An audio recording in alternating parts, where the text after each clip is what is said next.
அல்ஹம்துலில்லாஹி ரப்பில் ஆலமீன் அஸ்ஸலாத்து வஸ்ஸலாம் அலா சய்யிதினா முஹம்மதின் வ அலா அலி சய்யிதினா முஹம்மதின் வ பாரிக் வஸல்லிம் அலைஹி. அம்மா பாத். அல்லாஹ்வுடைய மாபெரும் கிருபை அல்லாஹ் ஜல்ல சுப்ஹானஹு வ தஆலா தராவி தொழு முடிச்சுட்டு ஒரு சிறந்த அமலுக்காக வேண்டிய அல்லாஹ் நம்ம சேர்த்திருக்கின்றான். இன்னைக்கு ஓதப்பட்ட சூறால ஒரு 5-6 இடத்துல அல்லாஹ் தஆலா செல்வத்தை பத்தி அல்லாஹ் சொல்றான். சூரா அன்ஃபால், சூரா தௌபா 2 சூறா ஓதப்பட்டுச்சு. அது ஒரு ஆயத்து அல்லாஹ் தஆலா வாழமும் அன்னமா அம்பாலுக்கும் அவுலாத்துக்கும் ஃபித்னா, அறிந்து கொள்ளுங்கள் உங்கள் செல்வங்களும் உங்கள் குழந்தைகளும் உங்களுக்கு சோதனை என்பதாக அல்லாஹ் சொல்றான் ஒரு ஆயத்துல.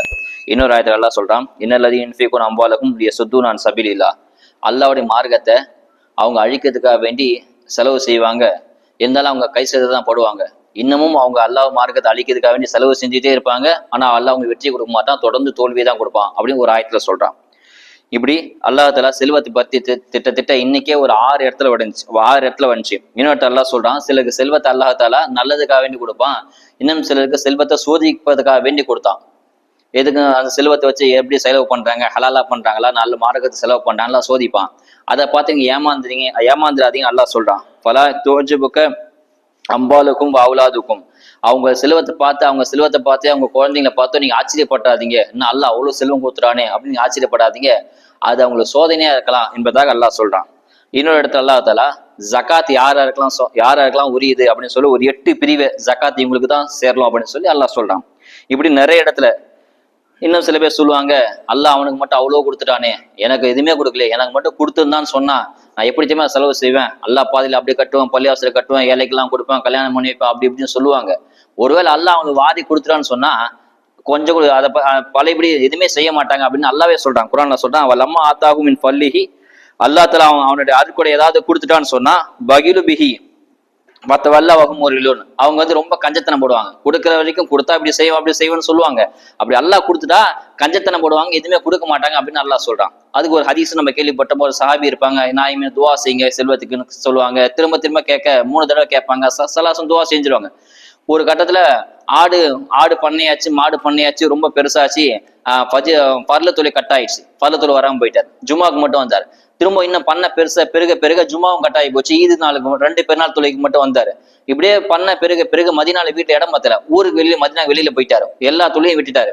ஜக்காத் சலாசம் கேட்கறாங்க, ஜக்காத்தா நான் ஏன் ஜக்காத் வரலாம் அப்படின்னு புறக்கணிச்சிட்டாரு. அல்லாஹ் தஆலா ஜக்காத்தை வாங்க வேணான்ட்டா. திரும்ப அபூபக்கர் சித்திக் காலம் வந்துச்சு, அப்பயும் வாங்கல. திரும்ப அவரு கை செய்யப்பட்ட சலாசம் திரும்ப ஓடி வர, நான் இவனை தெரியாம சொல்லிட்டேன் ஜக்காத்தை வாங்கிக்கன்னு. அல்லாஹ் தஆலா வச்சு ஆயத்தை இறக்கலாம்னு சொல்லி வாங்கவே இல்லை. சலாசம் ஹயத்தா இருக்க வரைக்கும் அவன் சாப்பிட்டு ஜக்காத்தையே வாங்கல. கடைசி அபூபக்கர் சித்திக் காலம் வருது, அப்பயும் ஜக்காத் பணத்தை கொடுத்து அனுப்புறாரு. ஆனா அபூபக்கர் சொல்லிட்டாங்க, என் நாயகம் வாங்காத ஜக்காத்தை நான் வாங்க மாட்டேன் அப்படின்னு சொல்லி திருப்பி அனுப்பிச்சிட்டாங்க. திரும்ப உமரின் ஆட்சி காலம் வரைக்கும் அவர் ஹயத்தா இருக்கிறார். உமரின் ஆட்சி காலம் ஜக்காத்தை கொடுக்குறாங்க. அப்ப உமர்னு சொல்றாங்க, என் கண்மணி நாயகம் சலாசம் அவங்களும் உங்ககிட்ட ஜக்காத் வாங்கல, என்ன தோழர் அபூபக்கரும் வாங்கல, நானும் வாங்க மாட்டேன்னு சொல்லி திருப்பி அனுப்பிச்சிட்டாங்க. அப்புறம் உஸ்மான் ஆட்சி காலத்துல ஜக்காத்தை கொடுத்தாங்க. உஸ்மான் அதே தான் சொன்னார், சல்லல்லாஹு வாங்கல, அபூபக்கர் வாங்கல, உமரும் வாங்கல, நானும் வாங்க மாட்டேன்னு சொன்னாரு. அப்படியே ஜக்காத்தை கொடுக்காமலே இருந்தார். இப்படிதான் அல்லாஹ் சொல்றான், நீங்க கொடுத்தா நான் கொடுப்பேன், நான் செலவு பண்ண அல்லாஹ் கொடுப்பேன் சொல்லுவீங்க, ஆனா அல்லாஹ் கொடுத்தா நீங்க செய்ய மாட்டீங்க, அதனால உங்களுக்கு ஒண்ணுமே தெரியாது, எனக்கு தான் தெரியும் யாருக்கு எவ்வளவு கொடுக்கலாம், எங்க கொடுக்கலாம், எப்படி கொடுக்கும், எனக்கு தான் தெரியும் அல்லாஹ் சொல்றான். மொத்தமே செல்வம் 4 வகையில் தான் செல்வம் சேரும். நல்லா யோசிச்சு பார்த்தா எப்படி யோசிச்சாலும் ஒரு 4 வகை இருக்கு. அந்த 4 வகையில் தான் மக்கள்கிட்ட பொருட் செல்வம் சேரும். 1வது உழைப்பு, கடுமையா உழைச்சா உங்களுக்கு செல்வம் சேரும். 2வது கடன் வாங்கினா உங்களுக்கு செல்வம் சேரும். 3வது யாசகம், அதாவது தேவை பிச்சைன்னு சொல்லுவாங்களே, யாசகம் கேட்டு வாங்குது. 4வது வகை இருக்குது மோசடி, திருட்டு, ஏமாத்தி வாங்குது. இப்படி 4 வகையில உலகத்துல மனிதர்கிட்ட செல்வங்கள் சேரும். உழைக்கிறது இருக்கிறதே ஆக சிறப்பானது, அதுதான் இருக்கிறதே பரக்கத்தானது. உழைச்சி சாப்பிட்றதா ரொம்ப ரொம்ப அல்லாஹ்க்கு பிடிச்சது, சலாசம் பிடிச்சது. எல்லா நபியும் உழைச்சாங்க, யாரும் உழைக்காம இல்லை, எல்லாரும் உழைச்சிதான் சாப்பிட்டாங்க. எல்லாருக்கும் அல்லாஹ் தஆலா திறமையை கொடுத்துருக்கான்.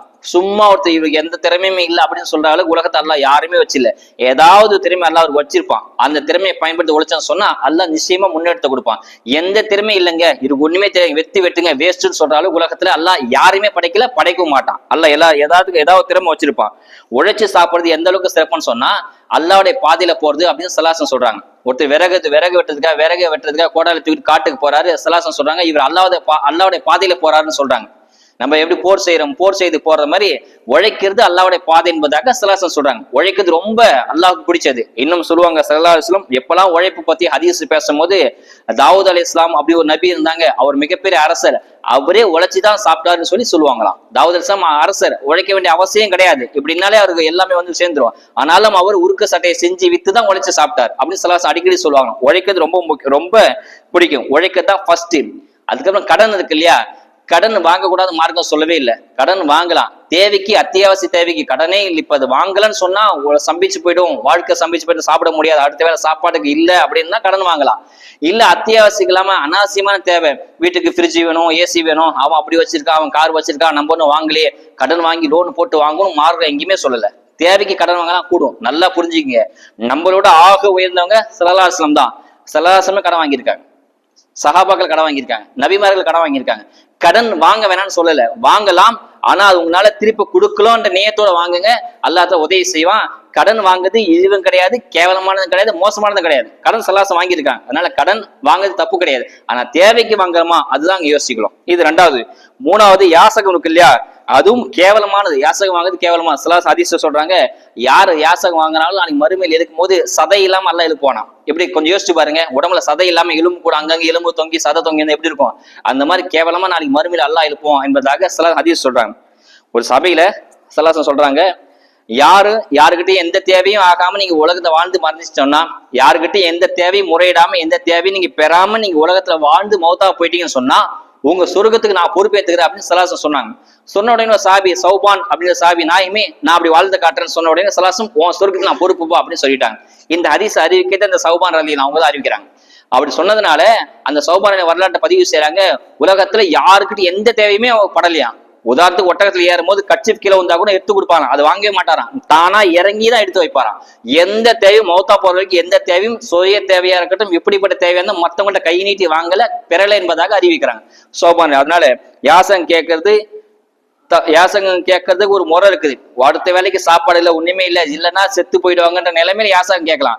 தேவையில்லாம பிச்சை கேட்கறது, அத்தவங்கிட்ட யாசகம் கேட்கறது, அத்தவங்கிட்ட தருவாங்கன்ற தயவுல நம்பி வாழ்றது மிக மோசமானது. அடுத்து திருட்டு உலகத்தையும் பாவமானது, மறுமையிலையும் கேவலமானது. இது 4 வகையில் தான் செல்வம் சேரும் என்பதாக சொல்றாங்க. இப்ப செல்வம் இருக்கு இல்லையா, யார் செல்வந்தர்? செல்வந்தனா யாரு? நல்ல காசு வச்சுக்க செல்வந்தரா அப்படின்னா கிடையாது. ஸல்லல்லாஹு ஹதீஸ் சொல்றாங்க, உண்மையான செல்வந்தர் யார் தெரியுமா? 3 விஷயம் யார்கிட்ட இருக்குதோ அவங்க தான் செல்வந்தர். 3 விஷயம் உங்கள்கிட்ட இருந்தா நீங்க செல்வந்தர். நல்ல யோசிச்சு பாத்தீங்கன்னா எல்லாருமே செல்வந்தர் தான். முதல் விஷயம், நைட்டு தூங்கி காலைல எந்திரிக்கும் போது பயம் இல்லாம எந்திரிக்கணும். இன்னைக்கு என்ன இவன் வருவானே, அவன்கிட்ட பதில் சொல்லுமே, அப்படி போயிடுமே இப்படி போயிடுமே, எந்த பயமும் இல்லாம நிம்மதியா எந்திரிச்சான்னு சொன்னா அவன் செல்வந்தன். 1வது பாயிண்ட். 2வது, எந்திரிக்கும் போது எந்த உடல் வலியும் ஆரோக்கியமா, தலைவலி, கைகாலி, நெஞ்சு வலி, பிபி, சுகர் எதுவுமே இல்லாம ஃப்ரெஷ்ஷா எந்திரிச்சாருன்னா அவர் ஆரோக்கியமான, அவர் செல்வந்தர். 3வது, அந்த நாளைக்குள்ள சாப்பாடு நம்மள்ட்ட இருக்குதா? இன்னைக்கு தேவை சாப்பாடு நம்மளுடைய எல்லா வீட்லயும் இருக்கும். யாருக்குமே ஒருவேளை சாப்பாடு இல்லை அப்படின்னு கிடையாது. யாரு வந்தாலும் சாப்பாடு நமக்கு இருக்கும், வந்தாலும் சாப்பாடு போற அளவு வசதி கொடுத்துருக்கான். விருந்தாளி திடீர்னு வந்தாலும் நம்ம கிட்ட வசதி இருக்குது.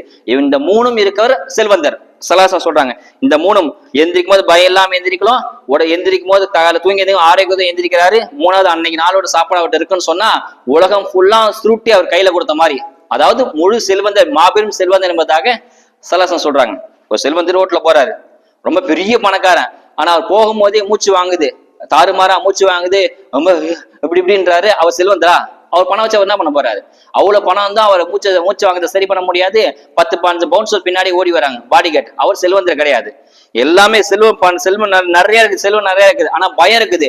எங்க செல்வம் திருட்டு போயிடுமோ, ரைடு வந்துருமோ, சிபிஐ வந்துருவாங்களோ, ஏதாவது பணத்தை பிடிக்கிட்டு போயிடுவாங்களோ, ஆடிட்டர் வந்துருவாரு கேஸ் பண்ணலையே அப்படின்னு சொல்லி பயந்தான்னு சொன்னா அவர் செல்வந்தர் கிடையாது.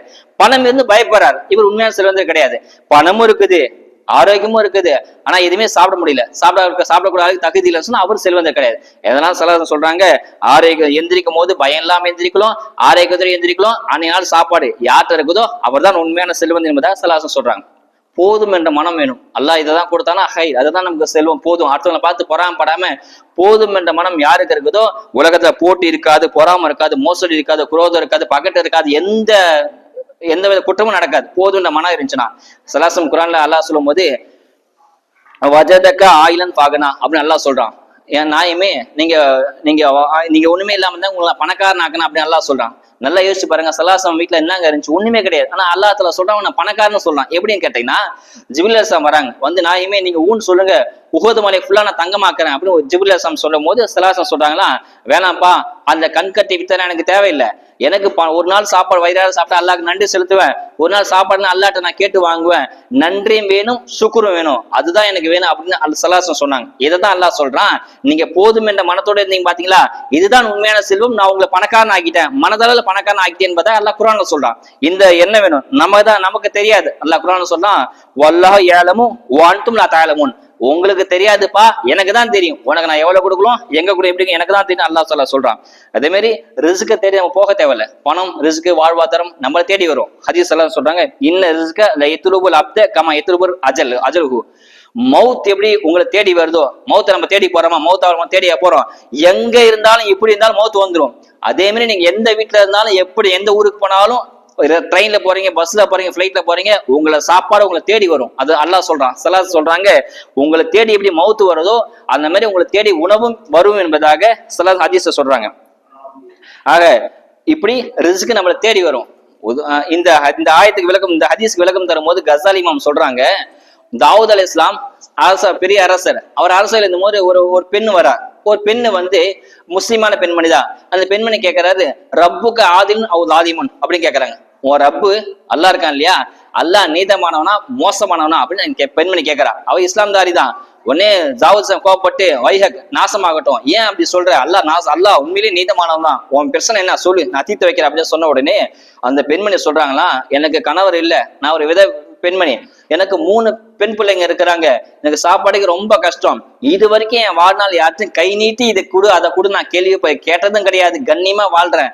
ஆனா என்ன 3 பெண் பிள்ளைகளுக்கும் பசி கொடுமை, ரொம்ப பசி கொடுமை ஒண்ணுமே இல்லாம ஆகி போச்சு. சரி எதனா இருக்குமா வீட்டுல தேடி பார்த்தா ஒரே ஒரு பழைய துணி ஒண்ணு இருந்துச்சு, அந்த பழைய துணியில கலர் நூல் வச்சு ஒரு டிசைன் மாதிரி போட்டு ஏதாவது சந்தையில போய் விற்கலாம் அப்படின்னு சொல்லி நான் பழைய துணி எடுத்து கலர் நூலை வச்சு ஒரு டிசைனா தச்சிட்டு அதை விற்கலான்னு, சந்தைக்கு விற்கலான்னு சொல்லி உள்ள போய் புர்கா போட்டு வரலாம், உள்ள போனா ஒரு பறவை அந்த துணியை தூக்கிட்டு போயிடுச்சு. எனக்கு இதுக்கு மேல என்ன பண்றதுனே தெரியல, வீட்டுல வாழ்வ கடைசி நம்பிக்கை அந்த துணி தான், அந்த துணியை வீட்டு ஏதாவது என் பிள்ளைங்களை வாங்கி தரலாம் பார்த்தா இப்படி ஆகி போச்சு, நான் என்ன பண்ணுவேன், ரப்பு உண்மையிலே நீதமானவனா அப்படின்னு கேட்கறாங்க. இதை கேட்டு தாவூத் அலைஹிஸ்ஸலாம் அழுக ஆரம்பிச்சிட்டாங்க. இந்த அழுதிட்ட நிலைமையிலே ஒரு 10 பேர் வியாபாரக்குள்ள உள்ள வராங்க. தாவூத் அலைஹிஸ்ஸலாம் பார்க்க உள்ள வராங்க. வந்த உடனே தாவூத் அலைஹிஸ்ஸலாம் காலுக்கு அடியில 10 தட்டு, ஒரு துணியை மூடி 10 தட்டை வைக்கிறாங்க. வச்ச உடனே தாவூத் அலைஹிஸ்ஸலாம் கேட்கறாங்க, என்னப்பா இது அப்படின்னு கேட்கறாங்க. இல்ல நாங்க கடல்ல வியாபாரத்துக்காக கடல் ஓரத்தை போயிட்டு இருந்தோம், திடீர்னு ஒரு புயல் எங்களுடைய கடல்ல போட்டை எங்க கப்பலை ஒரு பாறை இடிச்சிச்சு, ஒரு ஓட்டை விழுந்துச்சு, அந்த ஓட்டையில தண்ணி உள்ள வர ஆரம்பிச்சு, எங்களுக்கு என்ன பண்றதுனே தெரியல, எல்லா போல எங்களுக்கு இருக்குது, ஆனா எப்படி சரி செய்து ஆத்திரக்காரன் புத்தி மட்டும் இல்லையா, அந்த ஆத்திரத்துல அவசரத்தை என்ன பண்றதே தெரியல. அப்பன்னு பார்த்து ஒரு பறவை மேல இருந்து ஒரு துணி தூக்கி போட்டுச்சு, அந்த துணியை வச்சு அந்த துணி எடுத்து ஓட்டை அடைச்சோன்னு தண்ணி நின்று போச்சு, நாங்க எல்லாம் நீடேற்றம் பெற்றுட்டோம், அப்ப நாங்க எல்லாம் நேயத்தை செஞ்சுட்டோம், இந்த துணியினால தான் நாங்க தப்பிச்சோம், இந்த துணியை மட்டும் யாருக்கு சொந்தம் தெரிஞ்சா நாங்க ஒவ்வொருத்தரும் 100 தங்க காசை தர நீயத்தை வச்சுட்டோம், ஆனா எங்க துணி யாருன்னு தெரியல, எனவே நீங்க தான் இந்த நாட்டு மன்னர், உங்கள்கிட்ட ஒவ்வொரு நாங்க 10 பேர் 100 தங்க காசு, மொத்தம் 1000 தங்க காசு, 1000 திரகமே உங்க காலையில சமர்ப்பிக்கும், இந்த துணி யாருன்னு தெரிஞ்சு அவங்கள்ட்ட கொடுத்துருங்க, தெரியலன்னு சொன்னா சதகா செஞ்சுங்க சொன்ன உடனே தாவூத் அலைஹிஸ்ஸலாம் சிம்மாசனத்துக்கு கீழே சஜிதால வந்துட்டாங்களா, யா அல்லாஹ் நீ இப்படிப்பட்ட கொடையாளன், நீ நீதமானவன், நீ தான் உனக்கு தான் எல்லாம் தெரியும், இப்படி உன்னுடைய ரிஸ்க் கொடுக்குற அந்த விஷயத்த இந்த பெண்மணி பாத்துறான்னு சொல்லி கதறி அழுகுறாங்க. தாவூத் அலைஹிஸ்ஸலாம் எந்திரிச்ச உடனே இந்த பெண்மணி சஜிதா இருந்துட்டாங்க. யா அல்லாஹ் நான் அந்த சந்தையில கொண்டு போய் வித்திருந்தா 10 ரூபாய் கிடைச்சிருக்கும், இவனு ஒரு வேளை சாப்பாடு தான் கிடைச்சிருக்கும், ஆனா இந்த துணியை வச்சு என் மொத்த வாழ்வாதாரத்தையும் சரி பண்ணிட்டு நீ தாண்டா நீதமான அந்த பெண்மணி கதறி அழுகுறாங்க. அப்ப தாவூத் அலைஹிஸ்ஸலாம் சொல்றாங்கன்னா, அவங்க இன்னாம உனக்கு 1000 பொற்காசு தட்டோம், நான் ஒரு 1000 பொற்காசு சொல்லி மொத்தம் 2000 பொற்காசு அந்த துணிக்கு தந்தாங்களாம். இது வரலாறு. இப்படி அல்லாஹ் தஆலாக்கு தெரியும். நம்ம நினைக்கிறோம் ஒரு துணி தூக்கிட்டு போச்சுன்னு, அது சந்தையில 10 ரூபாய் கூட தேராது, ஆனா அல்லாஹ் தஆலா அந்த துணி வச்சு 20000 பொற்காசுகள் 2000 பொற்காசுகள் எல்லாம் தந்தான். அதுதான் அல்லாஹ். இந்த கசாலி இமாம் சொல்றாங்களாம், இப்படி உலகம் அல்லாஹ் தான் கண்ட்ரோல் வச்சுட்டான், ஏதோ யாராருக்கு கண்ட்ரோல் கொடுத்துட்டான், ஆனா உணவு இருக்கு இல்லையா, என்னல்லாக எரிசுக்கும் ஐயசா, அல்லாஹ் தன்னோட கண்ட்ரோல் உணவுன்ற பொறுப்பு அல்லாஹ் தனக்கு வச்சுட்டானா. அல்லாஹ் சொல்ற குர்ஆன்ல, என்னல்லாக அவன் தான் உணவுக்கு பொறுப்பளிக்கிற, அவன் தான் பலமானவன் உறுதிமிக்க என்பதாக சொல்றாங்க. ஆக உணவு தான் கண்ட்ரோல் வச்சிருக்கான், அல்லாஹ் யார்ட்டையும் கொடுக்கல. சுலைமான் நபி கேட்டாங்களா, ஏ அல்லாஹ் உன்னோட படைப்புக்கு நான் உணவு கொடுக்கட்டா அப்படின்னு. சுலைமான் வேணா முடியாது, இல்ல நான் ஒரு நாள் கொடுக்குறேன், இல்ல முடியாது சுலைமான் விட்டு அப்படின்னா. சுலைமான் பறந்து விழுந்து ஆச்சு, பெரிய கோடீஸ்வரன். கடைசியா சொல்றேன், நான் ஒருவேளை உணவு மட்டும் கொடுக்கட்டுமா அப்படின்னு. சரின்னு அல்லாஹ் ஒத்துக்கிட்டான். ஒருவேளை உணவு கொடுக்க ஜின்னுகள் எல்லாம் கண்ட்ரோல் இருந்துச்சு, சுலைமான் கண்ட்ரோல், எல்லா உணவும் ஒட்டுமொத்த உணவும் திரட்டிட்டு வந்தேன். அல்லா தஆலா சொல்றானா முதல்ல கடல்ல இருந்து ஆரம்பிங்க அப்படின்னு சொல்றானா. ஏன்னு சொன்னா ஒரு 100% படைப்பு அல்லாஹ் படைச்சான்னு சொன்னா அதுல 60% கடல்ல தான் அல்லா இருக்குது, மீதி 40% தரையில வாழ்றாங்க. 60% கடல் உள்ளதான் அவ்வளவு உயிரினங்கள் கடல்ல வாழுது. அல்லாஹ் சுலைமான் எல்லா உணவும் கூட்டிட்டு வந்து எல்லா உயிரினம் வாங்க உன்னை ரிசுக்கு தர அப்படின்னு சொல்லி அழைக்கும் போது நீல திமிங்கலம் வருது, வந்து கடல்ல வாயை திறக்குது, நல்லா உகது மலை மாதிரி பெருசா வாயை திறக்குது. எல்லா சின்ன கொண்டு உணவு போடுறாங்க முழுங்கிட்டே இருக்குது. கடைசி வரைக்கும் வாயை மூடவே இல்லை, எல்லாம் முடிட்டு உணவு காலியா போச்சு. அப்ப அந்த மீன் சொல்லிட்டு போதான், என் வாழ்நாளே படைச்சல இருந்து இன்னைக்குதான் நான் 6 வயசு சாப்பிட்டேன் அப்படின்னு போதான். சுலைமான் ஒண்ணுமே எல்லாம் திகைச்சு போயிட்டாலாம். இவ்வளோத்தையும் ஒட்டுமொத்த கசானா கொண்டு மீன் வாய்க்குல போட்டாலும் மீன் சொல்லிச்சான், என் வாழ்நாளே 1/2 வயசு சாப்பிட்டது இன்னைக்குதான் அப்படின்னு சொல்லிச்சான். அப்ப அந்த மீன் சொல்லிச்சான், சுலைமானே அல்லா பாட்டு என்ன உணவு கொடுத்துருந்தான், உனக்கு தேவையில்லாத வேலை நீ ஏன் தலையிட்ட, உனக்கு இது அல்லாட்ட போய் சவால் உள்ளாமான்னு மீன் கேட்டு போச்சான். அப்பதான் சுலைமான புரிஞ்சான், அல்லாஹ் ரிஸ்க தான் கண்ட்ரோல் வச்சிருக்கிறான். அதனால எந்த தேவை இருந்தாலும் அல்லாட்ட கேளுங்க, அல்லாவை தவிர கொடுக்கூட யாரும் அல்லது சுப்ஹானஹு வ தஆலா வாழும் காலம் எல்லாம் அவனை மட்டுமே நம்பி வாழ்ந்து வாழக்கூடிய தௌஃபீக் அல்லாஹ் தந்து அருள் புரிவானாக. வாஹிரு தவானா அல்ஹம்துலில்லாஹி ரப்பில் ஆலமீன். அஸ்ஸலாமு அலைக்கும் வரஹ்மத்துல்லாஹி வபரகாத்துஹு.